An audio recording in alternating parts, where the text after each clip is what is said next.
Welcome back to Beauty Uncovered. It is the after hours. It's Thursday. So I have my friend today, Rhonda Moffit. And thank you for coming, my friend. You're so welcome. Now, why do I have Rhonda on here? Because she is what I would consider an expert.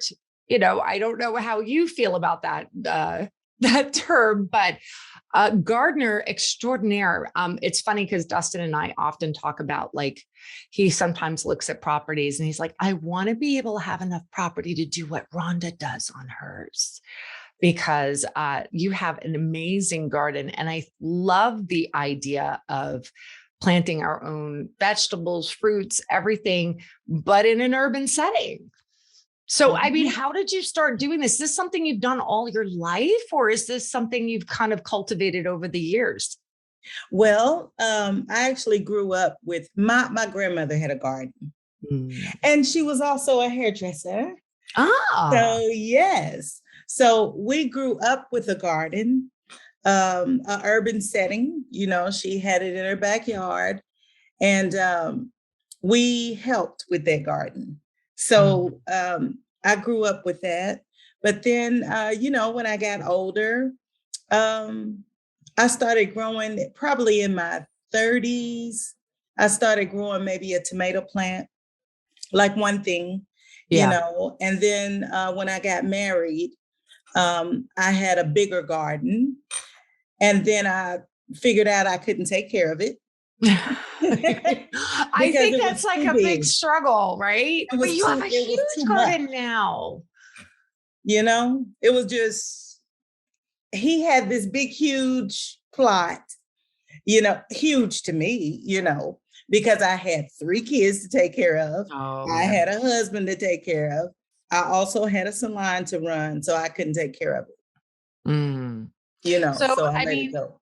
Now, when I look at for any of our listeners, I strongly recommend go check out her TikTok, because the stuff that she does on the daily, it's what I love is that you think of very, I guess some people would say it's unconventional, but it's really not. I mean, you use vegetables as almost like a border around your house and stuff. Yes. It amazes me what you're doing, and it doesn't look bad. Yeah, right. So how do you plan it? Are you just looking at okay, I have some earth over there, or is it something where you kind of sit there and think about it for a while when it comes to light or whatever? Yes, I do think about it, and I plan it out. So I do it on paper first, because I'm an artist first. Number one. I like that. I'm an artist. So I draw my house, I draw what's around my house, and I see where I can put what. Okay. So, I do use my home as a garden, and so I don't have one plot. I have many plots. I can't even, admittedly. So here's my situation. I live in Florida, so, great place to plant things and everything. Yes. However, we do have a decent amount of wildlife. Yes. Which is an issue. I mean, we have stuff like armadillos, we have bobcats, of course, squirrels and stuff. I have seen a deer once come out from the backwoods of my house, but that was years ago. Yeah. And well, of course, alligators, but I don't think usually the alligators are looking for vegetables. Not they might be looking for your arm or something. I know, right? Or my dog. Exactly. Yeah. But I find that, and being that I don't have a fenced in yard, I don't utilize my yard that much. I often think about raised beds, but aren't there challenges with that as well? Because I saw you recently put something like a tent over your stuff. I did, because we have issues with, I'm sure everyone has issues with aphids, the cabbage worm, caterpillars. So it's more insects. Yes, it's more insects for me. but it's our little critters too, because we have in my area, we have many, many squirrels because we have trees. Well, yeah. And so we have the moles that are underground. Oh. Yes, we have chipmunks that invade, and we also have birds the birds watch me every single day. Wow. Oh, I believe it. Yeah. You know what I saw in my backyard just like 3 weeks ago? I seen it once, but I was so excited. What was it? In my backyard, playing in my backyard were river otters. Oh my God. They were so cute. They were so like cute. Little baby puppies or something. Oh my God. You should have taped it. It happened so fast. And I was like calling my kids by the time they came out. Exactly. Gone. I was so mad. That's I sat there and I'm like, what would it wildlife, it's so neat. So what my challenge is that I feel intimidated about planting anything. And I actually recently I was at Walmart and they had these plastic containers with the legs. And I was like that close to buying them. But then I was like, oh, but I don't know. I feel like I have to have all this other stuff to put on it. But you don't. On my porch 2 years ago when the pandemic started. Yeah. I got this big container that has like the thing where it can hold the water on the bottom and the water, it can kind of get drawn up. Yeah. Which was really great. And I got a few vegetable plants, mostly as a learning experience for Gunner, because at the time, he was schooling at home and I wanted to give him a project that he could own and feel good about. Let me tell you, we grew a tomato plant that reached all the way to the ceiling and then tilted over. But I think we got 3 tomatoes out of the whole damn thing. You are so funny. You said and tilted over. It tilted over. Like I said, when I grow things, they grow big. Yeah. But it's not necessarily in the functioning that it should. Yeah, you didn't get the fruit. No. Yeah. No. Yeah. So I feel like if we were talking to someone like moi or anybody else that might be thinking, okay, I want to start something, because it's so great to be able to not only just feel like you're growing something that you can eat, which is always fun, but maybe you want to expand from there, but you want to first experiment. Yeah. Yeah. What would you recommend would be a great thing to start with that maybe would yield a good amount of stuff where you feel like you're not putting all this effort in and you're not getting much? You know what I say? First, I ask people, what do you like to eat? Fair point. That's like number one for me, vegetable wise. If you like to eat, say you cook with onions on a daily, or if you cook with peppers on a daily, I would say start with that. Onions are spring onions are easy to grow. Oh, okay. Spring onions, chives, any of your herbs, they're easy to grow. You can grow them in the house. You can grow them on your porch, in between other plants. Like I grow them everywhere. Like I grow a lot of onions because I cook with onions a lot. So I say start there, or with some type of green. Or maybe even some herbs, maybe, because that's kind of easy.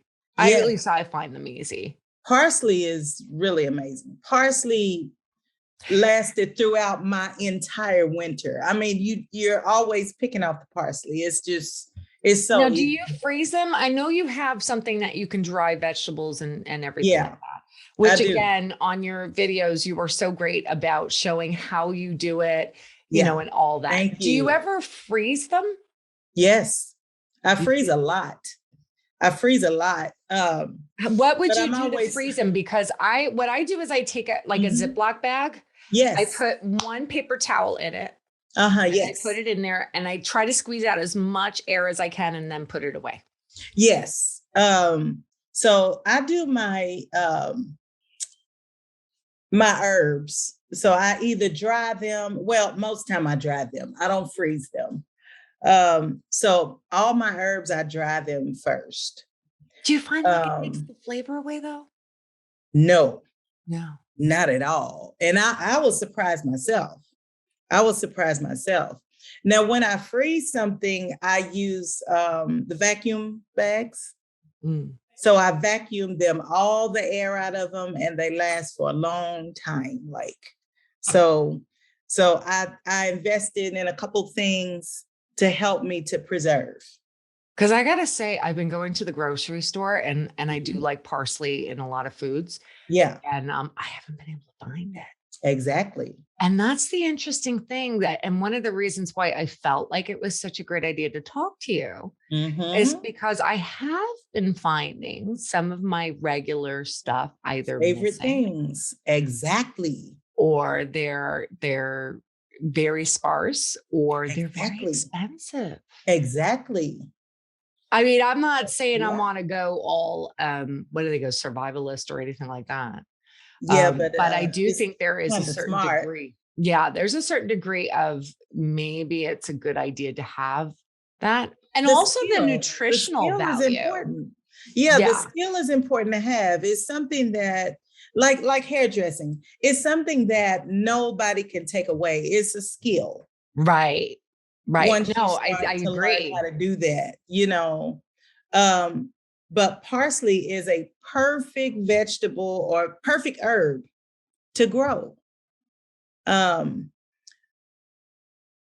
would say that you don't have to have a deep container for that. You can do that in maybe I don't know, 3 to 6, 5 or 6 inch container deep, and you can do it wide. Just make sure that it has enough drainage. Okay. That's like really, really important for all herbs. You will want to have proper drainage in there. Right. So your parsley, mint is another one, because with mint, you can cook with it. You can make tea out of it. You can, do a lot of things with mint. And that one is highly invasive, but I've mixed mint with a few different things, actually. Yeah. Cilantro is a hard one, though. Cilantro, but that's one of my number ones I have to have because my kids love it. We love it in rice. We love it in our so no soap tasters there. No what? Soap tasters, they say either people really taste the cilantro or they taste soap. I haven't tasted that. I taste lemon. Yeah, yeah. Yeah, I taste lemony. So, but with herbs, they're strong. So you may have to use a little versus a lot, So, but I do feel like there is a big benefit when it comes to that, but also even nutritionally. Oh, yes. When you know exactly what's going into your stuff. And that's the next question I have for you, because, I'm not like I said, I'm a hobbyist when it comes to gardening. I have fantasies of really making it, expansive. I mean, when I was growing up, my next door neighbor, this wonderful Greek family, they had this amazing garden, and every once in a while they would let me come over and I would weed in their garden and I would get some like fruits and vegetables. Oh, I love They were getting free labor and I was getting free vegetables and fruit. But it was exciting to me. I used to think it was the most beautiful thing ever that they had this. My siblings and I know my siblings, even as they gotten older, for some reason they would always do watermelon. And it was so funny because it would overtake the entire yard. Oh, yes. Loved it. Oh, but they loved it. Does that. It does that. Watermelon and pumpkins do the same thing. Yes. Yes. They spread. It's pretty awesome with the big leaves and everything. Yeah. They have to have room. So and you can also grow them up. So you can do a vertical garden. You can grow them up. So when I'm looking for something, obviously we have the dirt. We can get the dirt from the stores or whatever.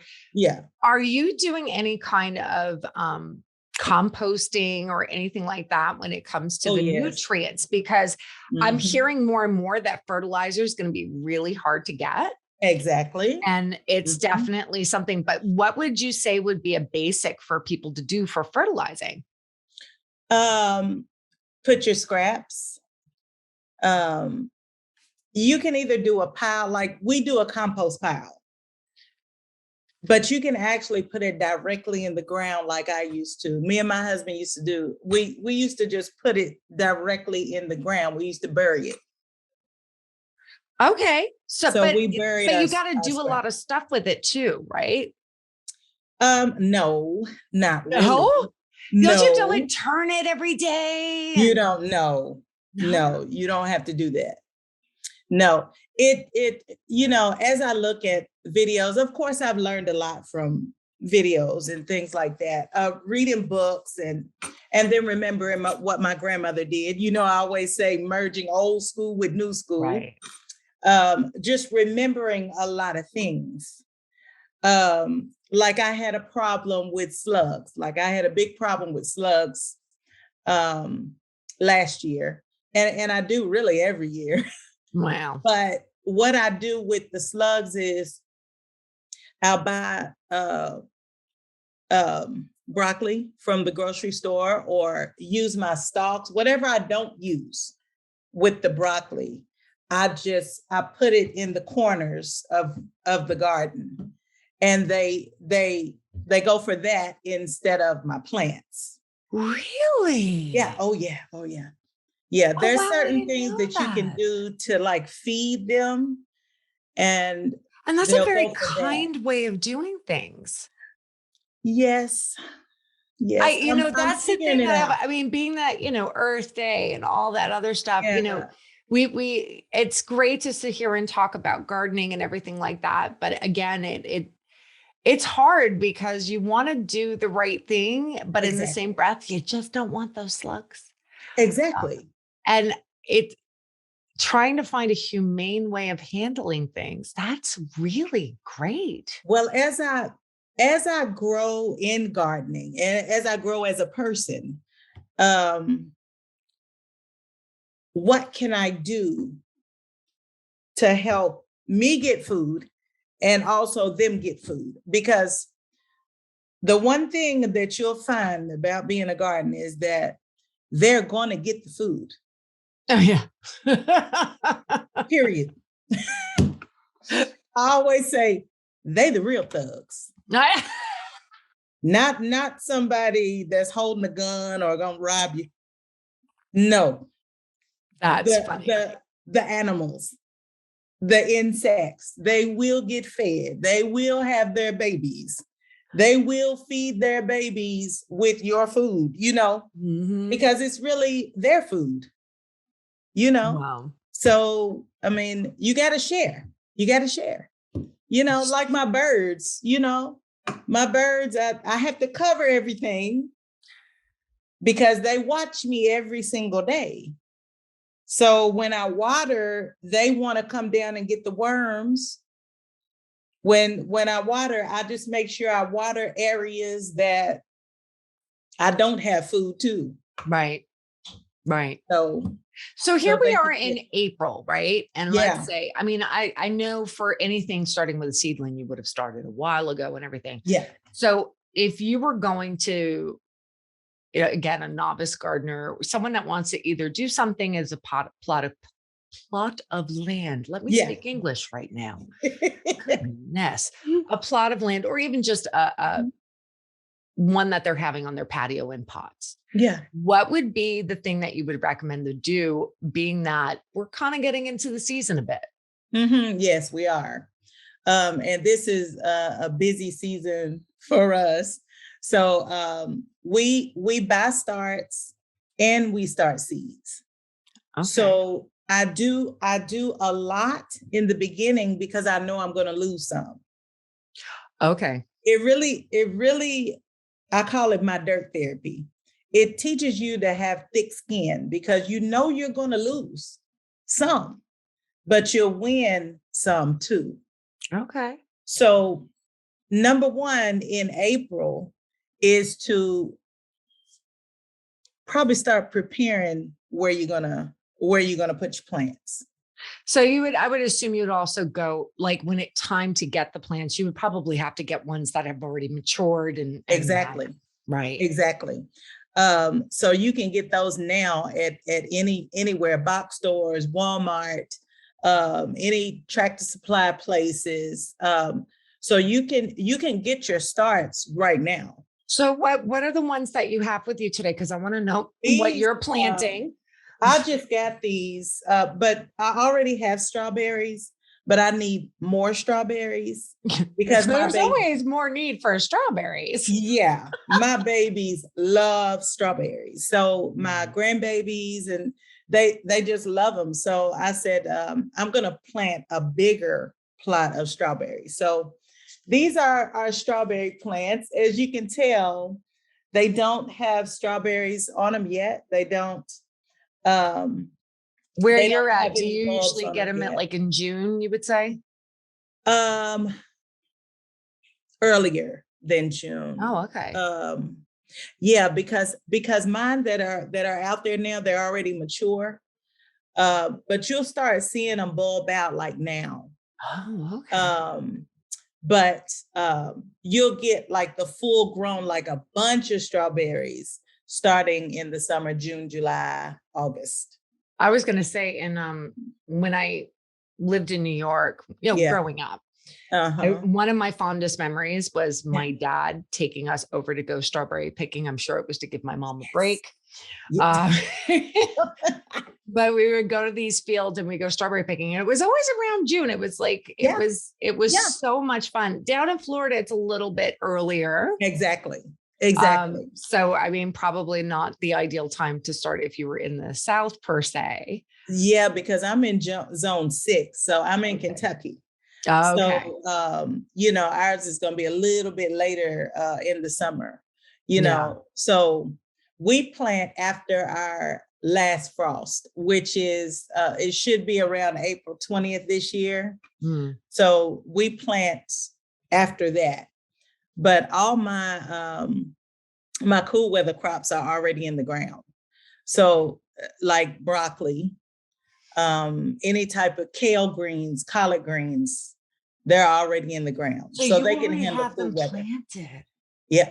Oh, my lettuce is already there, my spinach. Because I love the cool weather, like the Brussels sprouts, the broccoli, the cauliflower. Yes. I love them. Yes. But I always thought it was more like midsummer and then in the cool. Well, that's when the harvest time is midsummer. But when you plant those plants, they need to be in the ground so they can get acclimated to the spot where it's at. And they you can harvest them in the summer. Now, do you use those as ornamental as well? Because those are pretty. Yes, they are pretty. Yeah, I do. Certain cabbages, definitely. I love beautiful stuff. I know. I love beautiful stuff. I love the idea of having the functional that it happens to be pretty. I even feel that way about like even my dishes and stuff like that. Me too. I like things that are highly functional, but really, really pretty. Me too. Me too. That's why I use the yard as my as my garden, the whole yard, like not one pot, because I think it looks so pretty when, when everything is grown up and it just looks so beautiful. And me and my husband used to go around and watch people's gardens, look at people's gardens. And now people come and look at ours. And it's just really neat, when people come for a walk and do you find any of your neighbors followed suit? Yes. Oh, yes.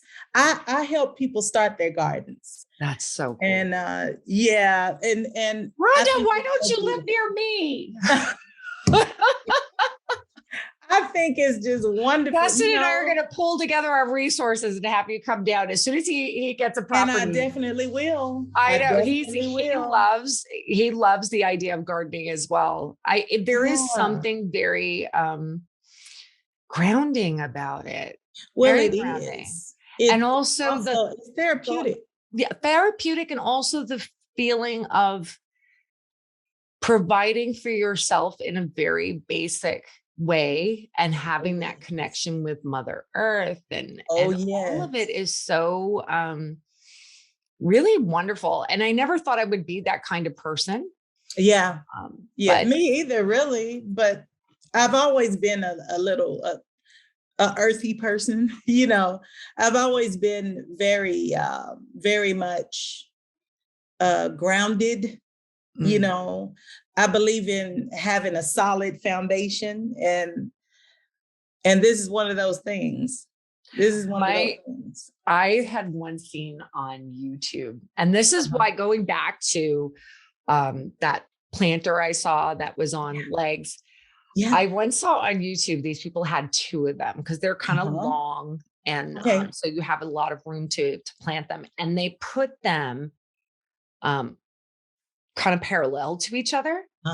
And they got a trellis, or they built a trellis where it went from one side to the other, and they would plant like green beans or squash. So this way it was growing over and hanging down. Yes. And it would give it that room to grow even longer and provide more fruit. And I'm like, yes.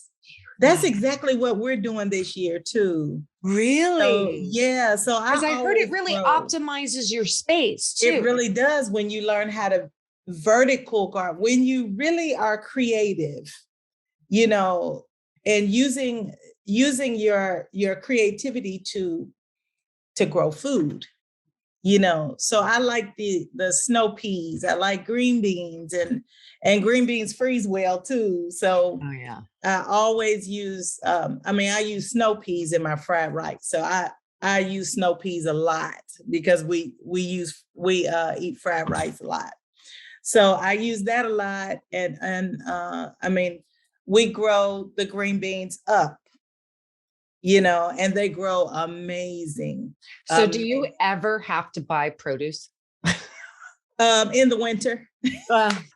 In the winter, because I haven't. Can at all, or I'm not a canner kind of person. Not yet. Really? I don't, not yet. But I don't know if it's that I don't like the way it tastes. Well, I like everything better fresh, but except for beets. I really like beets. Beets, you know what? I grew beets last year, and they were amazing. Roasted. Oh, yeah.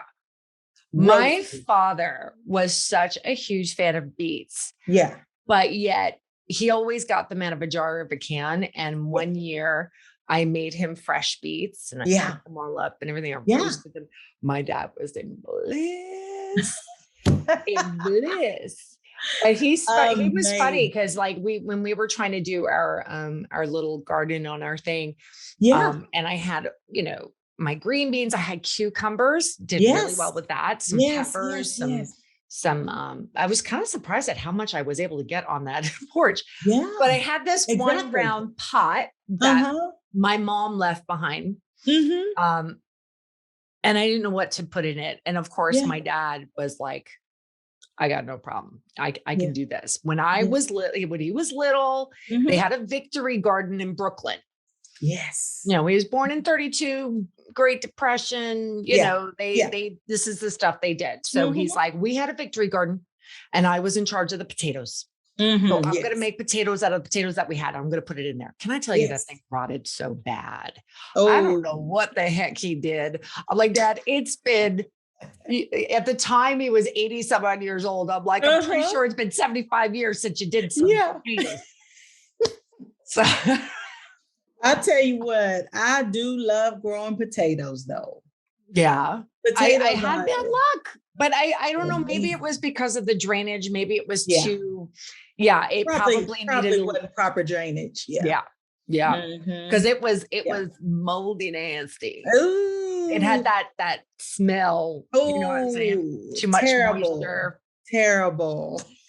Made me so sad. And my dad's like, oh, what happened? Well, think about this. We planted so many sweet potatoes last year, and the squirrels and the chipmunks ate them all. Oh, every single one of them. I wonder how you prevent that. Well, I don't know, because they crawled under the fire pits. So I have fire pits, and I bought them especially for planting potatoes. But I can't plant potatoes in. So you take the fire pit and flip it over it to protect them? No, these fire pits are open. So the bottom of them are open, the top of them are open, and then you just have the round. So, right. But they found a way to dig through the dirt under it. And what did you say they were? They were gangster. Oh, yes, straight gangster. Straight.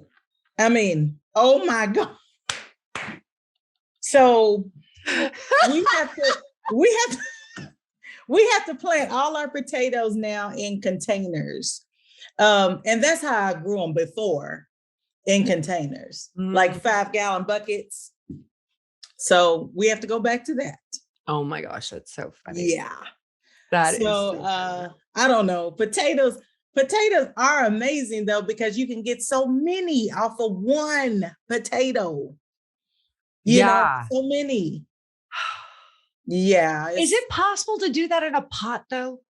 Yes. It is. You just got to be careful of what kind of soil.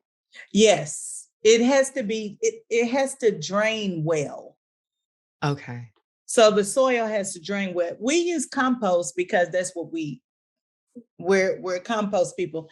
I am a no dig person. So I like for my worms and everything to have free reign, you know, and help me to grow the food. So the worms help me to, and all the microbes, they just help me to grow the food. And so I don't touch them too much. So all right, I have one more thought process. Okay. Because again, I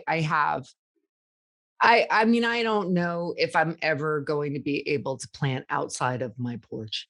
Like, this is how serious I am about the idea of planting, is that in my head, I'm thinking maybe I could expand my porch, you know, like put a cement slab, and then, because you got to screen everything in Florida, you know, because then you got like alligators deciding to come out and have brunch with you. Oh my God. So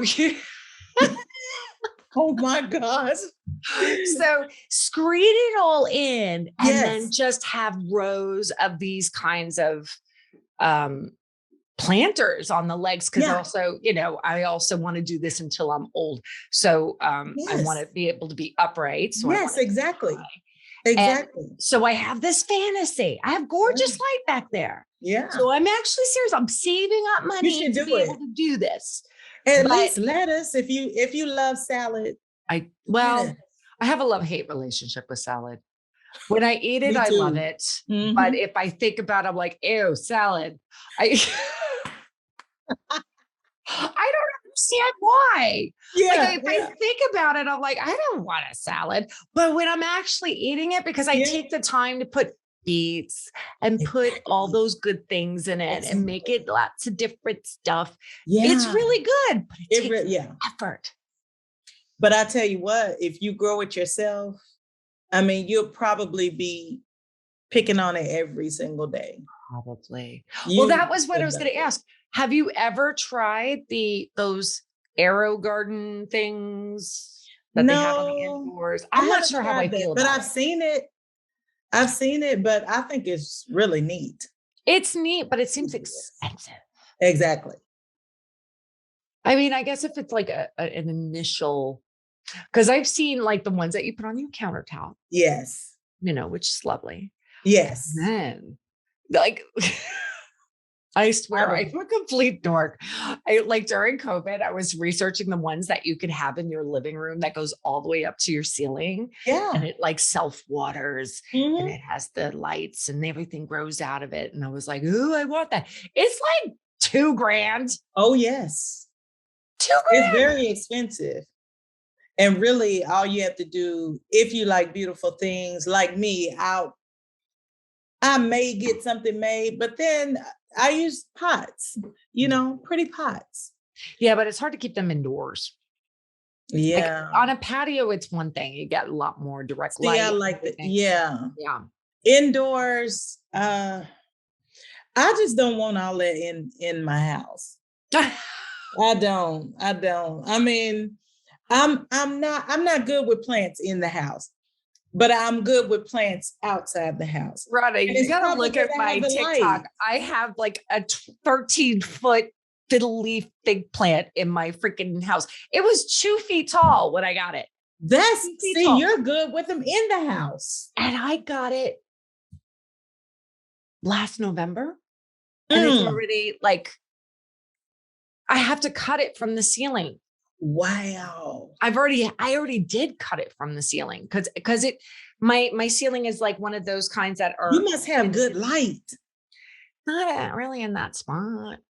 See, mine, I cannot grow well in the house. I got a couple of indoor plants, but outside my house, that's where I grow best. I'm jealous. See, we have opposite problems. Opposite problems. But I love house plants. I love the way they look and everything. But I think right now my mindset is on growing food. Yeah, because I would sit there and think that like house plants, yes, they're lovely, but in the long run, I mean, there's no real. I don't want to say there's no value because I do think they clean. But it is. That's very good. Yeah. But it's more ornamental. It is. And less functional. Exactly. I would almost want to and I've been thinking about this too, is getting just herbs because they do sometimes grow really nicely indoors. Oh, they do. Yeah. Most definitely. And just have it in my they kitchen. Give a beautiful aroma too. Oh my gosh. You think so? Yes. I'm trying to think. Yes. Some do. Especially the parsley. Parsley does. The parsley gives beautiful. And I think basil. Dill too. Dill. Rosemary does too. It gives a beautiful aroma. I once had a huge pot. This was in New York. When we moved down here, I had to sacrifice it. I was so depressed because I had it for years. This huge pot of lavender. Oh. The aroma is beautiful. Aside from the aromatics, which is absolutely amazing. Yeah. I made like lavender cookies. Oh, yes. And lavender icing on my cupcakes. I was one of those. Oh, yes. But I loved it. You should get that again. I wonder how it would grow down here. You should do that again. Maybe I should. Yeah. And then maybe I would have the energy to cook something. Yeah.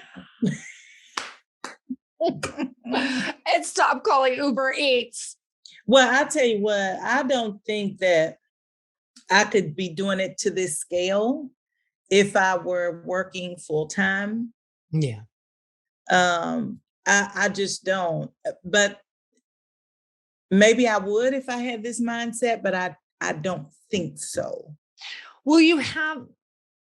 I mean, you have a decent sized property where you can be very creative and create all those things. And everything. Yeah. And I do think that, again, kind of like going back to what you're saying about growing up with your grandmother and that's where you got your basis. Yeah. I think even as a parent of a younger generation, I want them to kind of maybe one day go out and do that because I know some of my siblings. Yes. Not that my parents ever did the planting. They just 11 kids. They didn't have the idea. Yeah. But watching our next door neighbors really extensively every year, like clockwork, doing it. Many of us have experimented at some point or another. And yes, because it was that seed that was planted in you. Like my grandkids, but also the neighborhood kids. Yeah. My neighborhood kids. Oh gosh, now I know what I'm doing this weekend. I'm going to take like I said, it's been a couple of years. Yeah. Since I did it, because when I did it, I took him to Lowe's. Yes. And I said, you pick out what you want. Yes. I mean, it really changes their perspective on how things grow, because they don't know like where the potato comes from, where, a tomato comes from, and it's really beautiful because I live right beside the park. Right. So the kids, I had them come over and help me dig potatoes last year, like all my neighborhood kids. Wow. And it was so sweet because one little boy, he said, Miss Rhonda, you should you should come to this organization. I don't even remember what it was called. I wrote it down and I did not follow through, but I probably will. But I think he was a foster child. I didn't know, but I think he was a foster child. And he said they help children that have moms and dads that are incarcerated or something like that. And I said, oh, maybe I should. He said, you really should, and I let them choose a plant out of my little greenhouse to take home and take care of. And he kept, whenever he would come by the park, he would say, Miss Rhonda, I got a tomato. My tomato. Oh, yes. Oh, he that's said, so I sweet. shared it with my family. And he said it grew big. Yeah. So it's now so I feel like, rewarding. all right, everybody has to go out and get a little plant. It's so rewarding. I know. And for children to have something to take care of. Yeah. And even, not even so much for the children, but for the adults to create some sort of a therapy for yourself. I agree. Yeah. Oh gosh, now I know what I'm doing. I know what I'm doing this weekend. I always say the garden saved my whole marriage. I mean, because you can get out there and work together. You can get out there and do things together. And I mean, it's a family event, if something needs to be picked or if you need to pick weeds or if it's a family event. So it's awesome. I definitely, as soon as I get started, I'm going to post it and I'm going to tag you. Yes. Feel free to critique it and say, Danny, what are you doing? Yes. I'm telling you, figure out what you love and then try it. Just try. All you can do is try it, right? Now I have to go back on your TikTok and look at everything. Because I'm not kidding. Like I love the stuff that you do. And thank you so much for coming on and sharing with everybody. You are so welcome. It's a great week for it. But yes. All right. I'll talk to you soon. And again, for anybody that's interested in coming on to our after hours and you want to talk about something that makes your life beautiful, the world beautiful, everything beautiful.